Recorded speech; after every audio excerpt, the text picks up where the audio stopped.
Oh, perfect. I was just thinking about you. Let me get back to the studio and then we can talk.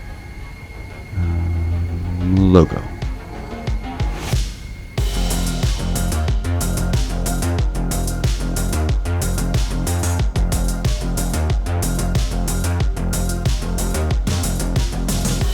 Hello.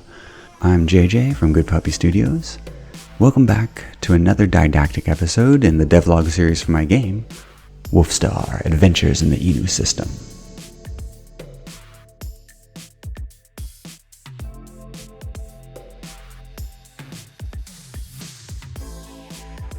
Today I'm talking all about character design, specifically about the playable characters in the game.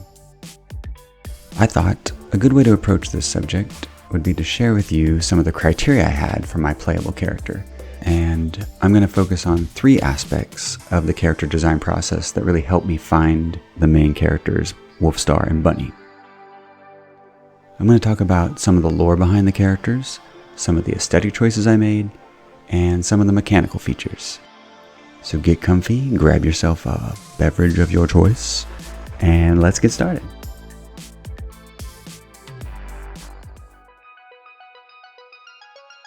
So, just in case you're not familiar, the playable characters in this game are Wolfstar and Bunny. As the player, you control both of them together.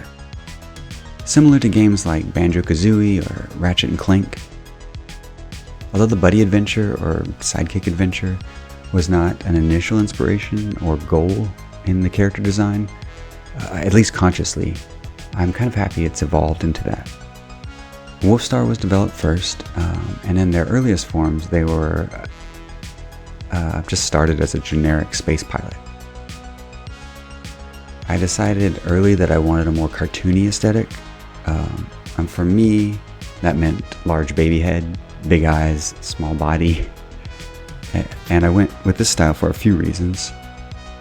I wanted readability both for zoomed in and zoomed out action, close-ups like cutscenes or portraits for dialogue, but also if the camera needed to pull back and grab a wider shot of the action, I wanted the character to be readable.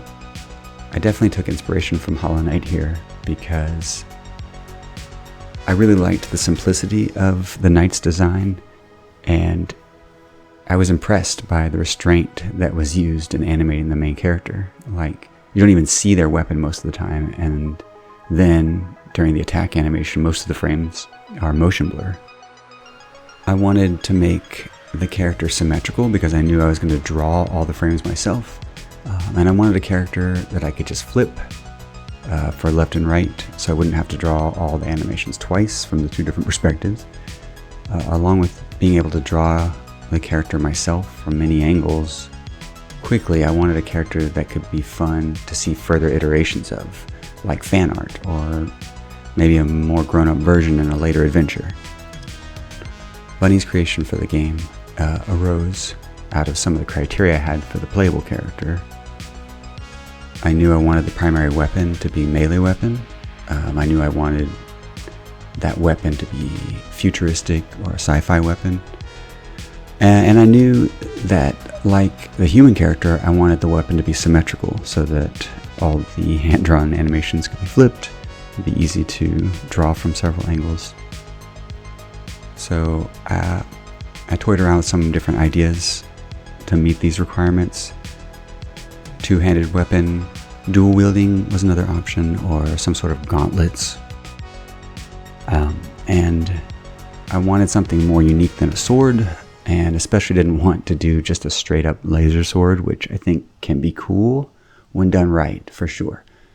But for me, I thought would be too distracting, especially because there are already so many other obvious allusions to some of my favorite influences. It just started making sense that the weapon would hover above or behind the character, again, for readability, and that just quickly led to the weapon having their own sentience, which also absolutely fit into the lore, because I always knew that I wanted to incorporate sentient androids, or drones as they're commonly referred to in the Inu system. Once I did start incorporating Bunny into the design, I felt like it was important to avoid some of the more annoying tropes that have come with video game sidekicks. I remember being exceedingly annoyed with Navi throughout Ocarina of Time, but spoiler I guess for a 25-year-old game, what she does at the end during the final battle kind of makes up for all her annoying behavior throughout the adventure for me. I don't want to use Bunny as an overly expository tutorial device. That really sort of led into the lore of this cute little adventurous, endearing protagonist who is really sort of naive and overly confident. And it's Bunny's devotion and love of Wolfstar that keeps him safe. The melee attack, for instance, is Wolfstar swinging his little fists, but it's Bunny's wings that make contact with enemies and cause the damage. Or when Wolfstar gets hit by an enemy attack, it's not his health that's depleted, because he probably would be killed in one hit by most enemies. It's actually Bunny's shield energy that gets depleted. And you see that, in the animation and the aesthetics. I think I've always loved the idea of the protagonist having a special weapon. Although there are other drones in the universe, there's something recognizably unique about Bunny.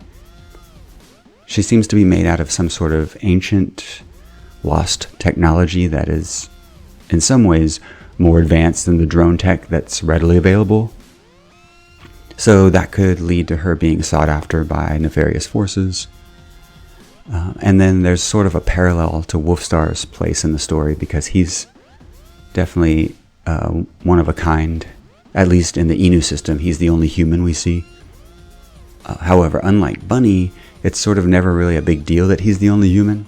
Like, all the other species know what humans are. They're just not that impressed. While Bunny, if characters learn about her, she's viewed as unique and valuable. And then their connection goes back further to their mysterious origin. A little bit of a spoiler, I guess, but you find out that the crew of the Zero Sun, Captain Olive and her crew, actually found them together in a pod when Wolfstar was a baby. It's just sort of accepted that she's very protective of him and that they're a package deal. Once I had her design sort of roughed out, at least a general design, that led to more ways in which I wanted to show some of their abilities. Like the double jump being sort of an assist from Bunny, which explains how Wolfstar can jump again once he's in the air. The aesthetics that support the mechanics are backed up with lore. And I think we'll see this interconnectedness more when we talk about the secondary weapon design and NPC design in some of the upcoming episodes. I hope you enjoyed this. Don't forget to hit the like button and subscribe if you want more of what we do here at Good Puppii Studios. See you in the next one. Thanks.